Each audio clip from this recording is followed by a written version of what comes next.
What's going on, Hardcut Cinema? This is Raiden, and today I'm bringing you guys a game of Search and Destroy on Summit. I would just like to say that I'm extremely pumped to be bringing you guys my first ever video for this channel, and I'm definitely looking forward to doing commentaries with these guys in the future, and definitely looking forward to the future of this channel and what it may bring to the community. I'm not going to be talking about the gameplay at all this commentary because, as you can see, I'm going to be talking about my friend's hot mom. Now, before you get any immediate assumptions and think, oh yeah, Raiden got it in with his friend's mom, that's definitely not the case. In fact, this story takes place when I was in the 5th grade, so I'm definitely not going to be getting any in the 5th grade, and I just wanted to put away any assumptions or thoughts before you guys made that assumption. And I know that title implies a lot of things, but I would never mess with a married woman, so let's leave it at that. I was in the 5th grade, and one weekend I was staying at my dad's house, and my parents are divorced, so they lived pretty close together, but obviously they're not going to live in the same house. So it was my dad's weekend, and I was over there, and I didn't have a lot of people my age in my dad's neighborhood, so there was a little kid across the street from me who was about 4 years younger than me. I think he was probably in the 1st grade.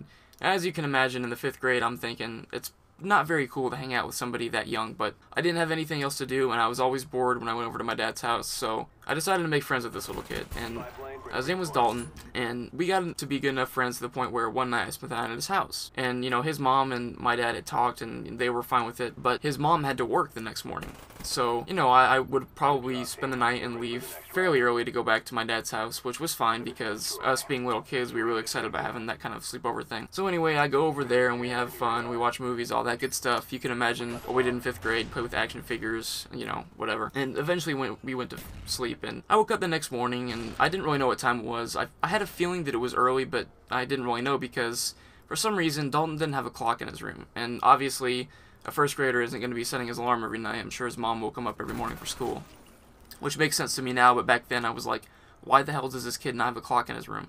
So, anyway, I don't see a clock anywhere, and I wanted to see what time it was. So I kind of get up, and I'm kind of drowsy, you know, and I make my way to the kitchen because in the back of my mind I was thinking that's the only clock that I really know, you know, the location of, because every stove has a clock on it. So I walked into the kitchen, and it was pretty early, but as I walked out of Dalton's door, I realized that his mom was in the bathroom, and she was taking a shower. So I just kind of walked past, you know, and like I said, I was drowsy, so I didn't really think about the fact that she might walk out thinking that I was still asleep in the room. So I walk into the kitchen, and I take a peek at the clock, and it's like 8 o'clock in the morning, so about that time where I should be getting up and getting ready to leave. And I turn around, and the door opens to the bathroom, and she walks out, completely naked. Now, as you can imagine, I was in the 5th grade, and if I recall correctly, she was a pretty good-looking woman. And luckily, she had her back turned to me, but all I saw was bare back and her butt. And I'm sure you older guys remember that feeling of seeing that kind of thing for the first time. It's a scary feeling because it's your first time seeing something like that, you don't know how to react, and I'm sure all the older guys out there can remember the first time they opened up a Playboy magazine or saw that kind of thing. I won't go into any extreme detail because I know there's younger viewers in the audience, but it's a really anxious feeling, and I'm sitting there thinking, she's going to turn around, she's going to see me, she's going to tell my dad, I'm going to get in big trouble. And I was in the 5th grade, remember, so I hadn't really taken the time to venture out and explore that kind of thing for myself, so seeing this kind of thing for the first time in my life, pretty scary feeling. So thinking fast, I turned around and stared at the clock for the next 5 minutes, and I really did not want to move because I didn't know if she was maybe sitting there looking at me wondering what I was doing. Now, I don't know what kind of mindset this lady was in, because what gave her the smart idea to walk out of the bathroom naked when she knows that her 1st grade son is in the other room, as well as his 5th grade friend that isn't related to her at all. I don't know what gave her the thought to walk out like that completely naked, and I really wish she would have thought before that. It's not like this traumatized me, but you gotta think a little bit when you have people in the house that you're not related to. For example, sometimes when I'm at home and I'm with people that I know, I just go to the bathroom with the door wide open because I don't really care, but obviously if you have company over, you're gonna close the door.